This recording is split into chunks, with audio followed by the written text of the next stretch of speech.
Mushroom. Mushroom. Mushroom. Half pepperoni, half mushroom. Need a mushroom to stay alive. The humble mushroom. Earthy, tender, juicy, delicious in a risotto, makes a full English breakfast complete. Delicious. Your mum probably cooks them and you leave them on the plate. How ungrateful of you. Mushrooms. But please understand when I say not every mushroom belongs on a pizza, because today we're not talking about shiitake or portobello.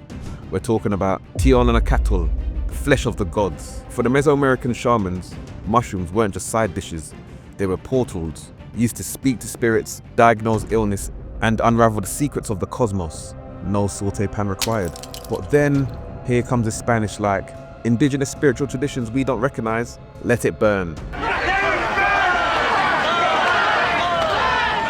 So along with conquest, they outlawed the rituals, destroyed the temples, and declared mushroom use satanic. Centuries of sacred knowledge, books and scrolls burned in bonfires, each pile of ash a lost piece of history. But mushrooms are stubborn little things. After hundreds of years underground, they rose again.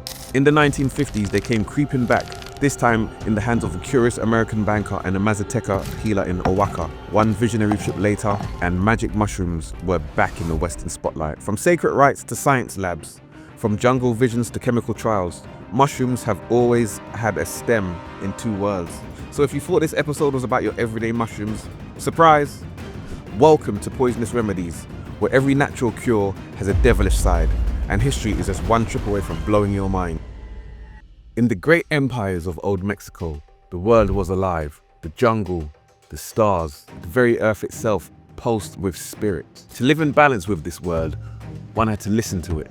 And for this, the gods provided a tool, the sacred mushroom. The journey it offered was too dangerous to take alone. So when the time came to travel to the spirit world, the entire tribe became their anchor.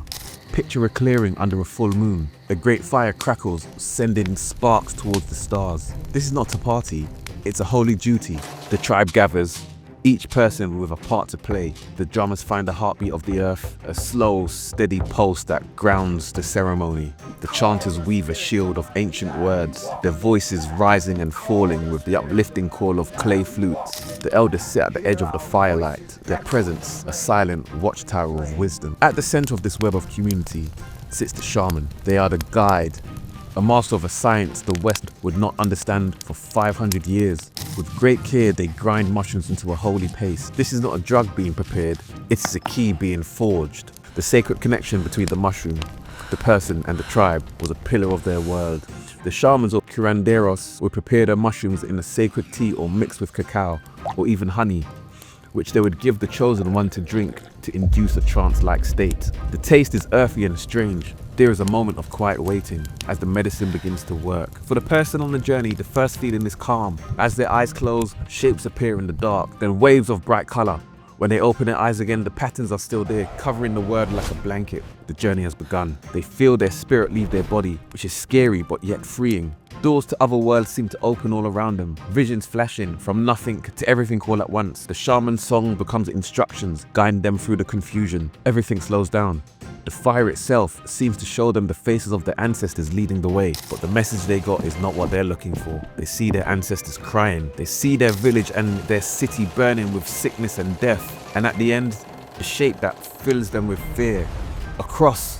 Pure panic throws the person back. Lost in the spirit world, they hear the shaman calling them home. Following the sound of the tribe's song, they find their way back to their body. They return with tears in their eyes and great pain in their hearts. They do not know it, but their vision is the same as the others. The shaman knows that the end is near. The storm arrived in 1519. It came on floating mountains from the east. It brought men in steel armor who rode strange beasts. They carried sticks that roared with fire and thunder.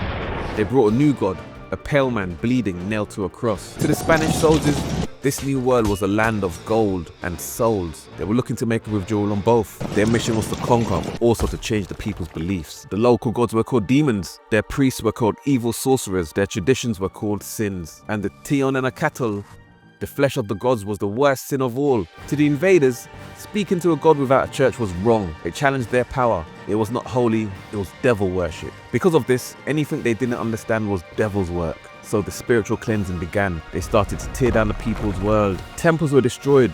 Their stones used to build churches. Statues of gods like the flower prince Zachopali were smashed into the streets. Shamans were hunted and punished.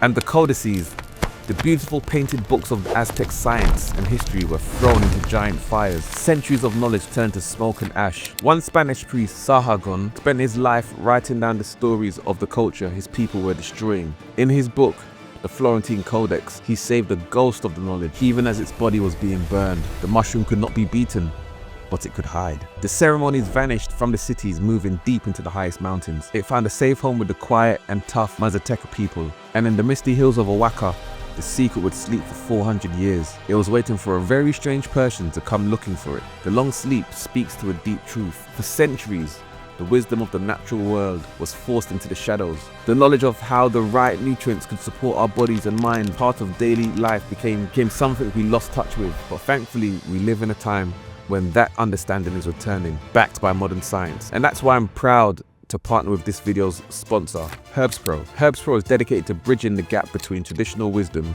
and modern wellness. They understand the foundation of good health often starts with giving our bodies the essential building blocks they need to thrive. In our busy modern lives, it's not always easy to get all those nutrients from our diet alone. I've been personally using the liquid multi-gels to help support my energy levels and mental clarity during the long days of research it takes to make these videos. They have a whole range of high-quality vitamins, supplements to support your personal health goals, from boosting your immune system to maintaining your joint health. If you want to give your body the support it deserves with clean, effective supplements, I highly recommend you check them out. Click the first link in the description below to explore their range, with discounts applied to many of their products. By supporting them, you will also be directly supporting this channel. And for that, I thank you kindly. Now back to the story and an unlikely person who finally came looking for the 400-year-old secret.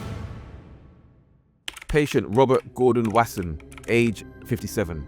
Job: a top banker at JP Morgan. The patient comes to us with a long life obsession with mushrooms. His main belief: he was chasing a medical and historical ghost. All started on his honeymoon in 1927. His wife, Valentina, was from Russia. She saw wild mushrooms and started picking them for dinner.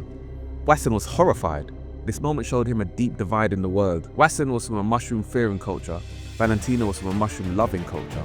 This small argument started a lifelong search. Wasson's idea was simple. He believed the world was split by its feelings about fungi. He thought the ancient people of Mexico were the greatest mushroom lovers of all.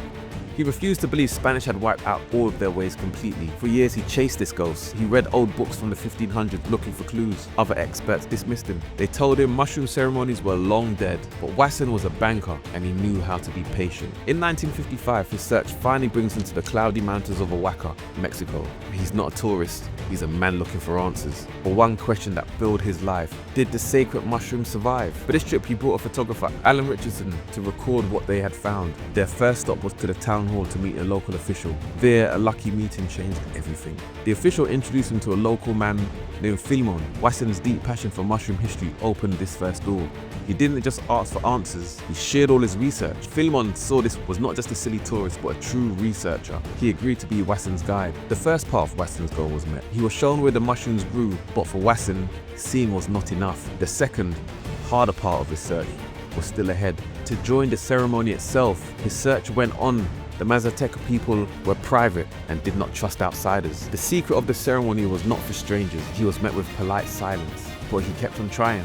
Now with Philemon's help, finally he got a lead, a name, a curandera, a woman of great power who lived high in the mountains, a healer people said still knew the ancient ways. The healer's name was Maria Sabina.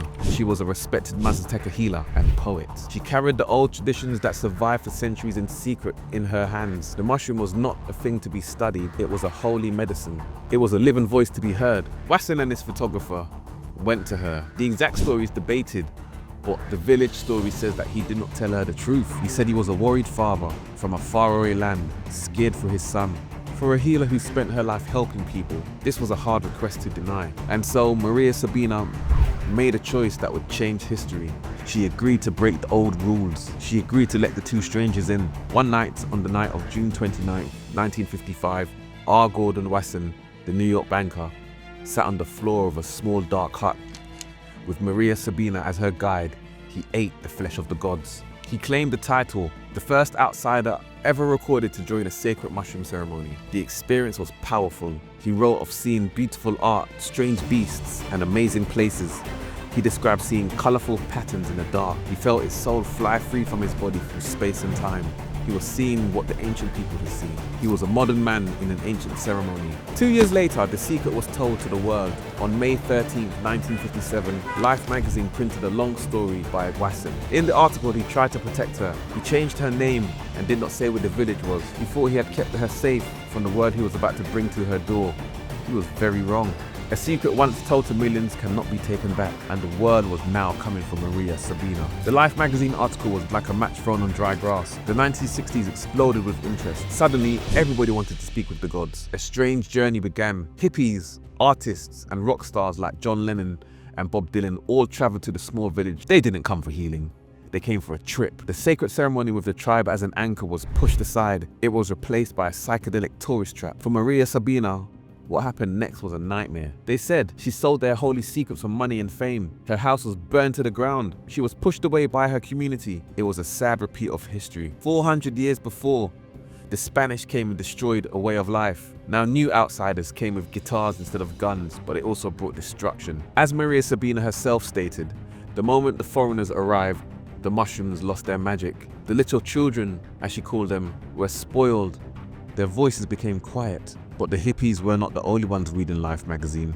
In the clean offices of the CIA, the article was also being studied. A new file was opened, the subject psilocybin. In a secret project called MK Ultra, the CIA was looking for mind control tools. Wasson's mushrooms seemed very promising. They secretly paid for his next trips to Mexico. The banker who was chasing a ghost had become a spy without even knowing it. While the hippies were looking for a new way to see the world, the CIA was looking for a weapon. The chaos was too much. The Mexican government, with pressure from the US, did what the Spanish had done. They made the mushrooms illegal. The flesh of the gods was once forced to hide from religion, now it's forced to hide from its own fame. It seemed the modern world, like the old one, was not ready for its message. But the science had just begun. For many years after the 60s, the mushroom was forgotten. It was made illegal, a bad word, a ghost. But in our time, a new kind of explorer appeared. Not bankers or hippies, but scientists. They asked a bold question. What if the shamans were right all along? Using modern brain scanners, they found something amazing. Our brains have a part called the default mode network. You can think of it as the brain's boss, that little voice in your head that reminds you of that embarrassing thing you did in 7th grade. In problems like depression, this boss gets stuck in sad, repeating thoughts. Psilocybin does something simple but powerful. Tells your brain's boss to take a break. In that moment, new paths can be made in the brain. The old, sad thought patterns are broken. The brain can, for a moment, restart itself. The scientists also learned that the set and setting was very important. This means the person's mindset and where they are. For the healing to work, the person needed to be in a safe, calm room with a guide they trusted. Suddenly, the ancient ceremonies made perfect sense in a new way. The tribe around the fire, the songs, the shaman as a guide. It was the first and the best way to create a good set and setting. Modern science wasn't finding something new, it was just finding a way to measure a 3,000-year-old cure. The results have been amazing. People with deep depression, soldiers with PTSD, and people facing the end of life have all felt real, long-lasting peace from just 1 or 2 sessions. Empires turn to dust, kings become footnotes in history books. But the flesh of the gods survived. It outlasted the Spanish, it outlasted the CIA, and it outlasted the war on drugs. Because it holds the truth that is older than any city.